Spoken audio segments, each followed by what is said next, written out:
Guys of a Certain Age is brought to you by no one. Absolutely no one. Except these dudes walking down memory lane. Now let's head to the studio to see what they misremember next.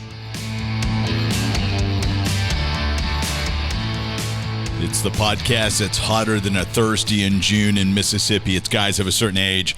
Robbie Koblenz in studio alongside Art Shirley. And O.J. Reed. O.J. Reed. Or should we start calling it what? Baba. Baba O'Reilly. Baba O'Reed. Baba O'Reed. Yeah. Grandpa Wasteland. That's what it should be. It's only Grandpa Wasteland. That's it. We need to cut that. We need to do a whole parody song on that. Yep. Yeah, that's right. Baba. Yeah, reference to Jay's grandchild. Yeah, which we're not just calling him Baba all of a sudden. Yeah, that's his selected grandpa name. Not like Jay had anything to do with the grandchild other than I do find myself saying, a friend of mine just had a grandchild, as if they had the grandchild. Yeah, isn't that funny how that happens? Yeah. I mean, it becomes more of a focus point for the grandparents sometimes. So yeah, true that. Yeah, but I think I'll see Jay tomorrow. We'll pick up an episode there. But okay. Let's jump into some Geeks of the Week. Okay. What do you have? Sebastian Stan. You probably saw this already. This is just something that came out. It's not necessarily earth-shattering, but he's telling folks now that when he was first approached to join the MCU as Bucky, that they said that he would probably become Captain America at some point. Oh, I didn't see that. Yeah. So, and he didn't. He said things just change, and the story evolved. So there were no hard feelings on his part that he wasn't. And I think they did the right thing. And I know Bucky becomes Captain America at some point. I think he does anyway. I don't remember. But Sam Wilson is the one that I think of as the one that took over the mantle for him. And so that's comic book accurate as far as I'm concerned. And, that Falcon becomes Captain America. And I love what they've done with Bucky / Winter Soldier. See, I think that's a better character for him to play too. Absolutely. It's much more interesting character. And I think what they're doing with all the Captain America dynamic with Wyatt Russell playing U.S. agent. Yeah. That's worked out. He was supposed to be the villain in Thunderbolts, and it turns out that people kind of like him as this, what do they call it? Like the Timu Captain America or something like that. Or I had never heard that. Yeah, there's something in there. There's a line in the thing that says, "That's not." It's not. Is it Wish, Captain America, or something? I don't remember. Anyway, whatever it is, but yeah. So it's. I think Julie Louis-Dreyfus' character calls him that at some point, but maybe. Florence Pugh's character does. I love it, harkening back to Thunderbolts, Asterisk, or the New Avengers, how, as Bucky comes on into the movie, Red Guardian is just like fanboying out. Yeah. Those dynamics are great. Yeah, so, and it's good. I think his character probably can do a little more as Winter Soldier, as opposed to being a Captain America. Yeah. And I think that with Sam Wilson as Captain America, they can do some more with that. With Brave New World, I watched that again the other night, and Brave Strange New Worlds. Yeah, we've talked about the problems with that, and we'll probably talk about it when we get to the other side because I've got some things to say about that. But it's I think that I still like Anthony Mackie first of all, and then Sam Wilson as the heir to the Captain America shield. Yeah, absolutely, absolutely. I still want Sebastian Stan to be a Luke Skywalker at some point, though. Did you see where Mark Hamill said, that. I'm done with it? Yeah, I'm done, yeah. So, which I understand. There's this hair on my microphone I keep trying to find. Can I get it? Depth perception. Especially, in a darkened room trying to see something against a black windscreen. Yeah, plus, it's within the field of the way of vision. It's hard to see, yeah. So, but Hamill said he's kind of done. But I would love to see Sebastian. I would too. Now, somebody, thought maybe a series where it's Mark Hamill as Luke telling stories. And they kind of did this with young Indiana Jones to a degree, and then it's the adventures of him, in the period between, after the first trilogy and before the sequel trilogy, and have a guy that's actually going on some Jedi type adventures, before he becomes this old disgruntled guy. Yeah, I think bringing him into Ahsoka season 2 might be kind of good too. Yeah. So, but we'll couple see. of cameos, but I agree. I think they ought to recast that whole Han, Luke and Leia. Yeah, group. Absolutely. Mm-hmm. Speaking of the Marvel Universe, did you see that AMC has announced that? I did see that. Jay, this is for you, buddy. You can eat popcorn out of Galactus's big old head. Oh no, I thought there was another AMC announcement. No, they're doing a popcorn bucket that's Galactus's head. Oh my gosh. Which it looks. I'm gonna point around. Wow, yeah, that is too funny. We probably need that'll be for Fantastic Four. Yeah, probably need to go find an AMC somewhere. Yeah. He might have seen it already. Mm. So there's a Herbie concession vessel that includes large popcorn, large drinking candy, plus a place to store it all. There are character popcorn tins. There's character totem cups. There's the Galactus popcorn vessel. We may have to go find an AMC. Where's the closest one? I don't know. There's some in Jackson or Memphis. I don't know, but I went to one down in Mobile. That was great. I think that's the one. That's the one I've been to. Let's look for Mississippi.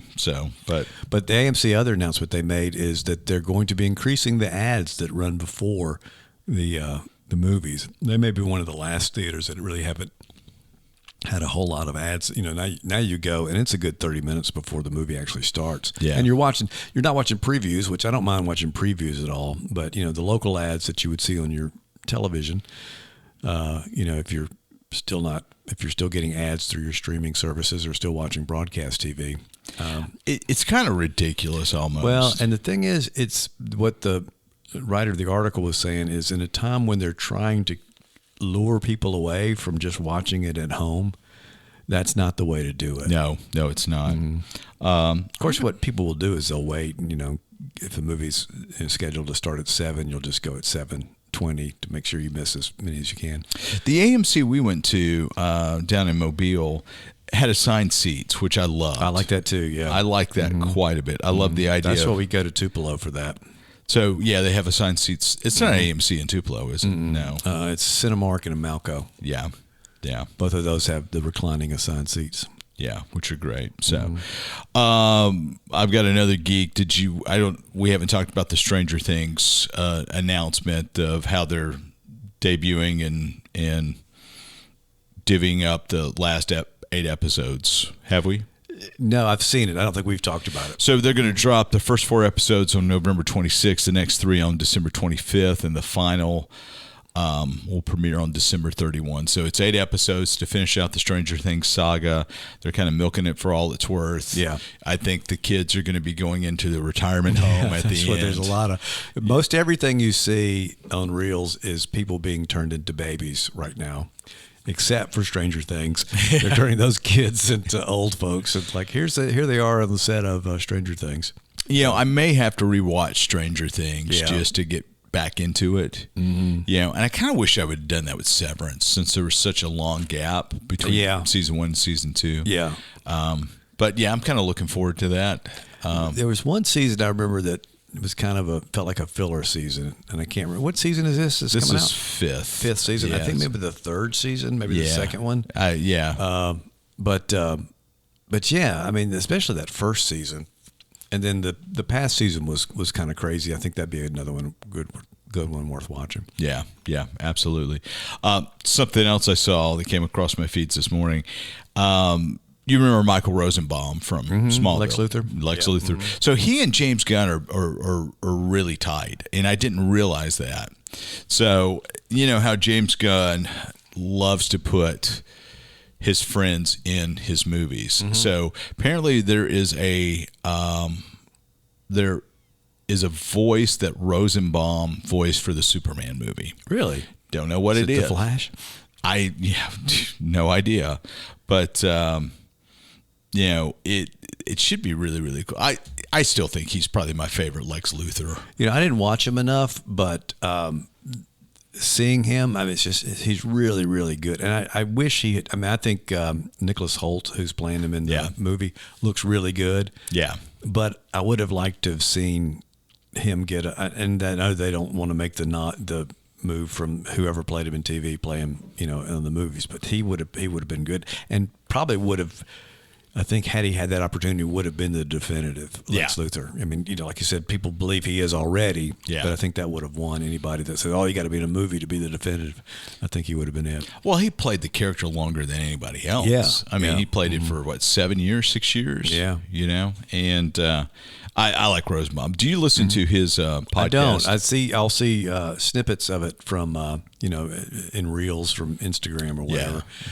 And it always looks interesting to me. Yeah. So he's done a really good job with it. And he'll have some really good guests on there, and they'll talk about some stuff that, I'd be interested in. Do you listen to it?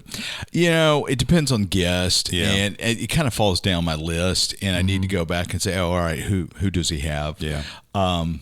Because he's a great podcast. I think he's better than Joe Rogan. So, Joe Rogan, man, wow.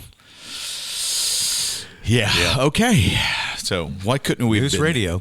What's that? News radio. Yeah. First time I saw Joe Rogan. Yeah. See, I forget that he was an actor. An actor first. Yeah. Well, actually, it may have been the Man Show the first time I saw him. He and Jimmy Kimmel were on the Man Show together. No, that's not. I'm sorry. That's Adam Carolla. Adam Carolla. That's right. Yeah. Because I remember the Man Show. Yeah. I remember Jimmy Kimmel from Win Ben Stein's Money. Yeah, that's right. Yeah. I mean, that was his first. We knew him when. Yeah, that was his first. Man, I would love to see that show in reruns. Mm-hmm. When you could find it on YouTube. You probably can. Yeah. But it's one of the greatest, game shows of all time, and it's just so that and Remote Control are probably my two favorite. Yeah, it's just low budget enough to be fun. Yeah, so, but anyway, it gets its humor about both of them. Yeah, exactly. Speaking of, we're going to talk a little bit of Doctor Who towards the end. I mean, and just kind of respect the audience rants. It's going to be a couple old guys. That's what we did last time we were raising their fist at the clouds. But Doctor Who season 2, which this is the Disney Plus season, has concluded. And spoiler alert: Ncuti Gatwa has regenerated after only 16 episodes in the TARDIS, and Billie Piper, who played Rose Tyler with the Ninth Doctor and 10th Doctor, he regenerated into her. Yeah. It's the most bizarre thing. And I'm going to rant about that a little bit later. But, we don't know if this is a permanent thing or just like a stunt thing at this point, right? Well, yeah, exactly. But the thing that I'm going to lead into is, so Disney announced layoffs this week. Oh, yeah. Huge layoffs. Yeah. And so Disney continues to prune their creative house. Mm-hmm. And the content that is being produced has got to throttle back because there's so much stuff out there. I mean, Apple TV Plus is spending millions a day on producing stuff. They're losing money left and right. Netflix seems to have stabilized, but Netflix has gotten to the live show, arena, doing sports and whatnot. Yeah, they sure have. Prime announced that they canceled Wheel of Time. Yeah, saw that. After 2 seasons or 3 seasons? And the third season was great. Yeah. I mean, they finally got back on track. So folks are getting stuff canceled left and right. Mm-hmm. At what point does it end? The recession of stories, I guess, has begun. So I don't know. Is there anything that's been canceled that you're like, man, I wish I could have seen Resolution 2? Any series, anything that's come across? Nothing that comes to mind. There's some things that things I thought I might start. And again, I'm drawing a blank on what they are, and then heard they were canceled. Yeah. And so, I'm thinking, well, do I want to go ahead and watch that or not? How does it end? Does it end in something that would be satisfactory, or is it a cliffhanger that's never going to be resolved? Yeah. I never finished Lost in Space. I think they resolved. Oh, really? Yeah. They resolved. Yeah, it. that has a resolution at the end. Yeah. I need to go back and finish that out. Yeah. Just kind of lost interest. Well, it kind of, the first season was fun and interesting and stuff and novel, but even though it's a ripoff, even though it's not a ripoff but a remake. Yeah. But then there was a period of time between seasons, and then I think they ultimately did 3 seasons. I think so. The second season kind of floundered. Yeah. The third season took place so much after the second season that Will Robinson had grown up and was practically taller than the robot and stuff. But the resolution it works out well. We call it the Stranger Things effect. Yeah, that's right. The Stranger Things effect. Do you remember Altered Carbon? That may be the one. That's the one I'm thinking about because they've just canceled that. Well, they'd canceled it a couple years ago. They only did 2 seasons of Altered I thought they had brought it back and we're not doing okay. But no, I haven't watched it. Season 1 and season 2, they're great. Very different seasons, though, right? Yeah, I mean, almost like different shows. Yeah. I read the book. Yeah. The books are great. So Yeah, we're talking about Foundation at Work today. Yeah. Well, it's coming out soon. Okay, so this is the 3rd season of that. It's just the 3rd or 4th. Yeah, it's the 3rd season. Okay.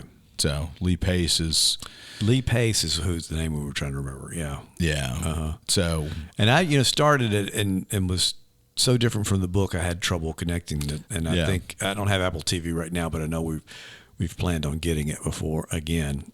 So probably I may try to give that another watch. I'm going to tell you, John Hamm, Friends and Neighbors. Is that good? Fabulous. Okay. It's if Don Draper grew up and was in modern day, what would happen? And who else is in that? Olivia Munn. Oh yeah. Okay. And there's several names in it. Let's see if I can find it up. What's her face? No, not Friends Cast. Friends and Neighbors. She was the studio executive in Studio 60. Amanda Peet. Oh yeah, I like her too. Yeah, and she hadn't done anything for a while. It seems like. No, I guess she hasn't. Yeah. She's great. I mean, she's absolutely great. I would highly recommend. Okay. It's a 9-episode watch. Okay. So it goes pretty quick. I think Becky would like it. Is it a limited series or is it ongoing? Oh no, there's going to be a season 2. Gotcha. They announced a season 2. Yeah, we'll check it out. But remember, what was it? 3 years ago, John Hamm did the commercial about, "Hey Apple, I'm ready for my series. Yeah. Everybody else has got something." Yeah, I do remember that. Yeah. So he finally got his series. Finally got a series. Okay, good deal. So, all right, we're going to take a break. We're going to come back. We're going to rant about respecting the audience, which is something we try to do. Okay. We respect the audience more so than we respect Jay. That's right. Or Jay. Up next. Baba. We're back. We're still jayless, but we're going to talk about respecting the audience. And Art and I go to lunch, and so I start ranting about Doctor Who. Let me just rant about Doctor Who for a couple of minutes. We can bring it back around. Okay. So 2.5 years ago, 3.5 years ago, this landmark deal with Disney Plus investing millions into Doctor Who and in co-ownership with the BBC. Doctor Who would be seen in the United Kingdom on the BBC iPlayer, which is their, e-player sort of thing that they've got. The rest of the world, it's Disney Plus. Disney dropped money in. They upped the production value. They cast Judy Gatwa as the Doctor. They brought back Russell T Davies, and it's like, okay, we're going to go and we're going to do great, great things. So we do season 1 last year, and it's okay at best. It's uneven. There are Russell T Davies likes to put threads throughout and try to tie them up, and he didn't tie them up very well. So there's season 2, which just finished up last week, and I'm going to bring up that cast list. And they had cast. Hold on, let me find it. I can never remember her name. Just one of the companions? Yeah. Her name is Belinda Chandra. She is played by Veranda Sethu, who we know from Andor. Oh, okay. Yeah, she was Val's love interest in Andor. Oh, yeah. Okay, gotcha. So, I mean, her geek index is fairly high I right imagine now. so. So, just great actress. Yeah. Did a great job. And again, the season was very uneven. Mm-hmm. Do they still have 2 companions? No, it was just one companion. And so... Did they do 2 the first season? Sometimes they'll do 2. Sometimes they'll do 1. They've done 3 before. It just kind of depends. Anyway, you get to episode 8, the finale. They wrap it up hurriedly. They had brought back spoilers, they brought back a classic villain, the Ranny, who is a fabulous villain. She's a Time Lord. What was the name again? The Ranny. The Ranny. Okay. R-A-N-I. You had the Doctor, the Master, and the Ranny. Okay. So, and you've got clues dropped throughout both seasons. Yeah. And, so they reveal her. It's great. Then they do this kind of retcon sort of everybody wakes up in a dream sort of state. The Doctor, his name is John Smith. He's married to Belinda Chandra, his companion. They have a kid named Poppy. Wow. And it's this whole dream world sort of forced reality that Randy has imposed upon the Earth in order to bring back Omega, who is one of the first Time Lords who's been, and this Omega is from the classic series. He'd been banished to the underworld, and she's trying to bring him back to rekindle the Time Lords because they've been wiped out. And so you get to all this. Omega is on screen for like 4 minutes. He's one of the biggest bads in Doctor Who history. Yeah. Completely waste him. Then they do this retcon thing where Belinda Chandra, who was this great companion, is trying to get home because she has a daughter named Poppy, which happened in this dream world. And then Gatwa decides, in order to save Poppy, because Poppy didn't exist, but Poppy needs to come back from the reality, he needs to regenerate and force his regeneration into the time vortex to reset reality. And then he regenerates into Billie Piper, who played Rose Tyler. And you have... Is that the last scene? Is that what we've seen? Yeah. Okay. She's like, oh, hello there. And you have Jodie Whittaker showing up as the 13th Doctor, with this nice little, interplay between Whittaker and Gatwa. And it just was stupid. Yeah. I mean, I hate to say it, it's just dumb.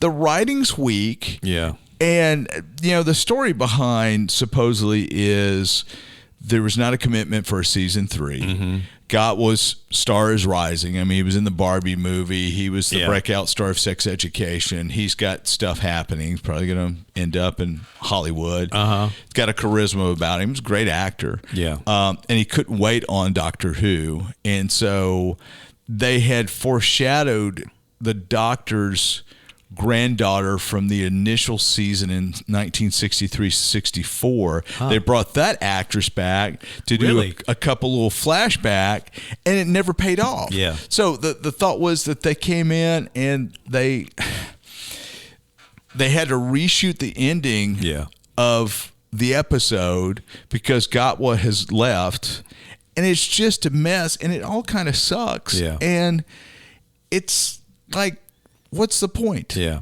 Respect the audience. That's what we came about during our lunch yesterday. Is that this kind of several different franchises that have lost this idea of respecting the audience and thinking that fan service, which is what they sounds like they did here, is enough. And really, what the fans want is something that's written well and true to the character. We talked a little bit about Doctor Who, and granted, there have been multiple actors playing the Doctor at this point, and you mentioned how you like somebody with gravitas, and that's really been kind of lacking. Capaldi, you said, had it, but even though you have different representations of the Doctor, there are certain, I started to say, tenets that remain true about that character, the character of the Doctor, regardless of who's playing him, and you want there to be something. But even in the midst of all the terrible effects and stuff, you still had some compelling stories. You still had some good stories. And it seems like, and this is not true of just Doctor Who, that's what we're talking about, is that so many of these franchises think we can skimp on the story. Yep. Not realizing that fans still want a story. Yeah. They still want a story, and the story needs to be true to the spirit of whatever character or group of characters they're telling. Absolutely. The Doctor Who started as a kids educational TV show of this older scientist who was this alien who was not human. Yeah. Didn't have the emotions, was teaching kids history as he travels back in time. Now it's evolved way beyond that. But I was reading The Guardian yesterday, some of the reactions to the season of the Doctor, of Doctor Who, saying, well, they need to reset it, let it sit for 2-3 years, and bring it back, and better stories. And we don't need a sexy doctor. We don't need a doctor with a love interest with companions or anyone else. Right. We went down that whole River Song thing, which was fine for what it was. Yeah. Well, at that point, it was kind of it was a new thing. So it was kind of and it was well thought out. And River Song was an interesting character who was interesting not just because that she and the Doctor had a relationship. She brought her own thing to that. So the character of River Song was just an interesting. That whole thing was interesting. That's right. But, and again, this happens franchise after franchise. This works, so we must copy this. Yeah. They don't get what worked about it. They don't get what worked about that particular story, and so they think, okay, we'll just do. It's like every time you see, Superman or Batman's a popular character, let's create another Superman or Batman, and that realizing they've got to do the work. You've got to make the story. Well, and back to the thing with Doctor Who, you've had companions have crushes, wait on the Doctor and all that, and he doesn't pay any attention, right? I think back to Moonlighting. What a great show with Sybil Shepherd and Bruce Willis, and it was fabulous. Until they put them together. They put them together, and you lost the chemistry. Cheers with Sam and Diane, same thing. Well, Castle as well. And the only one that I've seen it argued back and forth whether it worked or not was Pam and Jim on The Office. They really kind of made that work. You know what? You're right. But that's the exception, not the rule. Yeah.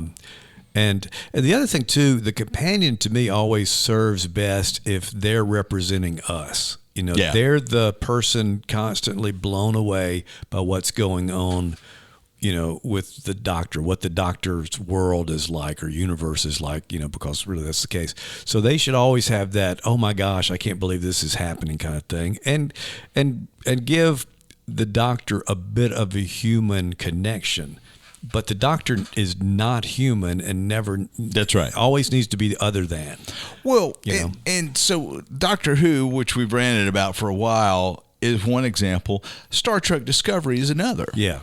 I mean, they just from the first time I saw the Klingons and the way they portrayed the Klingons, I said they don't get Star Trek. They don't understand. And there was a lot of good stuff about Star Trek Discovery. The brilliant actors. There was some fine writing in it. But it didn't feel like Star Trek. And Star Trek can be a whole lot of different things. We've seen that. But I think that's why Brave New Worlds, Strange New Worlds works so well, is because you gave us something that we're somewhat familiar with. These characters we think we know, but you've made interesting characters out of all of them, and then you've told really compelling stories with them. So it's something we're familiar with. There's fan service in that, but it's not strictly fan service. They're willing to develop these stories and give us some things that are familiar, but stand on their own. And I think that works really well. And one of the things I was most nervous about was them starting to bring more and more characters in from the original series. We had Uhura at first, and then we added Captain Kirk. And then Scotty now, And you go, okay, is this? But every time they brought somebody in, they've made it work. And I really didn't think they were going to do that with Kirk. I thought that was not going to work.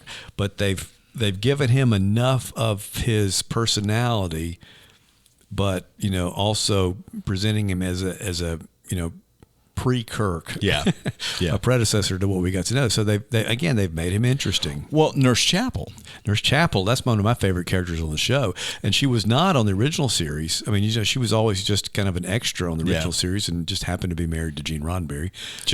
Happened to be Mandel Barrett, and then she became the voice of the computer, and then also Troy's mother. You know. Oh, that's right. Yeah, so that's right. But and great actress, but she just never didn't have a big role. But she's a crucial part of Strange New Worlds. So, would you support a Star Trek original series remake with these characters? Yeah, I could see that happen. I mean, we kind of had that already with the Chris Pine and you know, I can't. What do they call that universe? That's the Kelvin timeline. Kelvin timeline. Yeah. So we've seen that, and I was supportive of that. I would support something that was, you know, that took this Strange New Worlds approach and brought it into, you know, the crew that we know. I think you could do that. And again, if the storytelling's there. There were, 76 original episodes? Yeah, 75, 76, yeah, something like that. So if you picked 25 to 30, 20, 25 TOS stories. Yeah, find the stories that are, you know, worked with that, because a lot of them are dated. Yeah. But a lot of them are not. The concepts are really good. Yeah. And so take those and turn those into, you know, 3 seasons of and then flesh them out. Yeah. Uh-huh. Yeah, I think I think so too. And don't feel to me it's very similar to what they did with the Sherlock series with Benedict Cumberbatch. You know, they took Holmes short stories that we knew and put a modern spin on them, and didn't bother or didn't worry about telling the story exactly the same way. So, you know, you had little twists on the stories, but it made, to me, and I know not everybody liked Sherlock, but I loved it. And I thought that they did a great job of modernizing that, and also giving us something that was familiar, but different enough that, you know, it was, and because the stories were so good. And granted, first season was brilliant, second season was good, third season was not as good. Yeah. You know, but that's kind of the way those things happen. Yeah. I think another one of not respecting the audience is strange. What is it? The Invasion? What was the one with? What's the one with Samuel L. Jackson? The series. Oh, Secret Invasion. Secret Invasion. Yeah. Absolutely, Marvel Secret Invasion. Yeah. You've probably seen the memes that I've seen too after Andor, which I think was a brilliant, you know, way to satisfy fans and create new fans. You know, Ben Mendelsohn's in both that and Secret Invasion. That's and so this is how you use Ben Mendelsohn. Yeah. And that's what they do. They have this history of taking actors, just kind of as you were talking about Doctor Who, you know, this thing that ought to be kind of a big thing. If you're going to bring this person or this character in, don't just give them like a, you know, nod and disrespect them that way.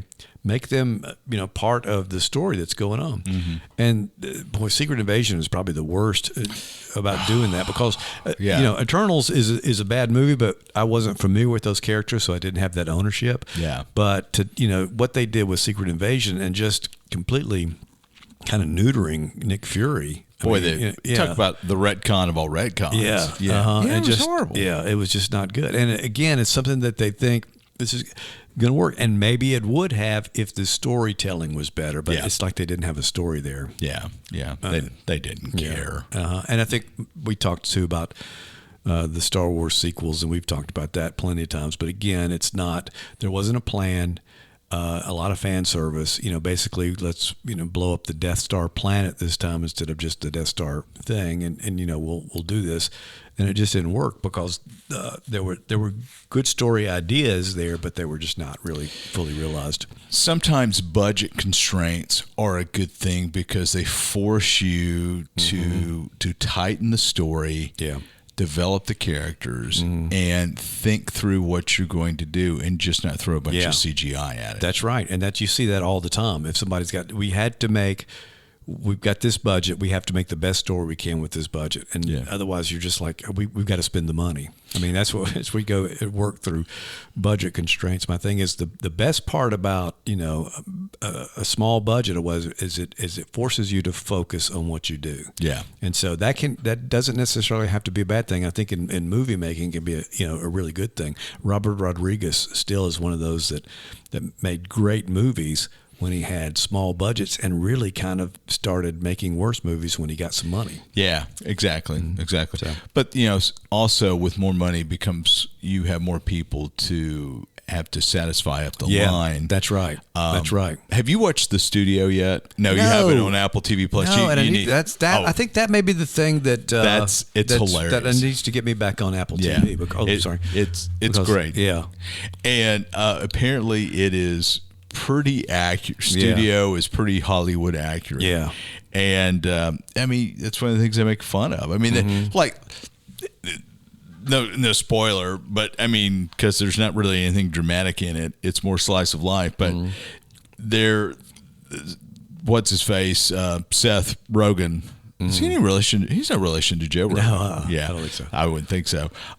Seth Rogen plays the head of Continental Pictures, and they're just lusting after the Barbie movie. So they'll go out and they get the Kool-Aid Man intellectual property, and they're doing a Kool-Aid Man movie, and just what's involved and who you've got to satisfy and this, that. It's hilarious. Yeah. It's absolutely hilarious. Is that all streaming now? Is every episode? Yeah, every episode. Yeah. And you'll fly through them. And it's a bunch of oneers. But again, I mean, I don't know. The story, if it's stories, it's about story. Yeah. And it's not about explosions and CGI. Fan service is fine when it's used to advance the story. I'm wanting Doctor Who to reset. Yeah. And I just don't know that I will watch another season of Doctor Who. Yeah. And again, I think you're the point of, the budget. If you go lean and concentrate, okay, well, what do we got to do? You got to get the story right first, and so do that. Maybe that's what will happen. Maybe that's what they'll say, okay, this didn't work. What do we need to do and you go back to telling a good story. That's what helped with when the series resurrected with Christopher Eccleston and then, David Tennant right after that, is that they were telling good stories and surprising people because they had better production values. But what made it successful, what made the reboot work, was that the stories were good. Yeah. So I think that's and they had great actors, they had talented folks. I think they've still got that, and that's what, like I said, when we talked about Mendelssohn, it's so bad when you waste that talent that you've got, and you go, God, this really could have. You had all these people this could have been a really good movie. Yeah. I was going to mention Brave New World War time. That we've talked about that. That should have been just a really, really good movie. Had all the pieces there that need to put together for that, but it just didn't. I mean, it had a good story in there. They tried to add too much. We've talked about this before. They should not have had. They could have had Harrison Ford in there as Thunderbolt Ross, and teased the fact that he was going to become the Red Hulk in the next movie, but he's just kind of added as an afterthought to me as the Red Hulk. And they should have made the leader the main villain and had him much more out of the shadows than they did. I mean, if you go back, like I said, I went back and watched it, and you went, this is just really bizarre how they're portrayed. And they had Giancarlo Esposito in the movie. Yeah. In the movie, and he plays a glorified hitman. I'm thinking he should have been your big bad. I tell you, yeah, exactly. I don't know. Yeah, I'm hopeful with Fantastic Four. It's going to reset. Now, if Fantastic Four sucks, I give up. Yeah, that's going to be bad. Superman, I'm looking forward to that. I think that's got some good, possibilities of being good anyway. But those two movies will kind of define, I think, what happens going forward. If Fantastic Four is not good, that could be that could be troublesome for Marvel. It really could. It absolutely. There's a lot of hopes pinning on that. So if it's not good, it's going to be clobbering time. That's right. Have you seen the theory? There's all kinds of fan theories that Reed Richards is the only person who survives. Yeah. That the other three are gone. And then I've heard that, spoiler alert again for Thunderbolts / New Avengers, of course, we've already done our react on that. Yeah, that's right. So we were good on that. But the Fantastic spaceship that you see coming in, Fantastic Four spaceship, may just have Doctor Doom in it, and not even any of the Fantastic Four people in it. Oh wow. So so that's interesting. But I've seen that same thing, and but it's Reed that survives. Yeah. But we'll see. Yeah. I don't think that's going to happen. I think they'll they'll keep the rest of them.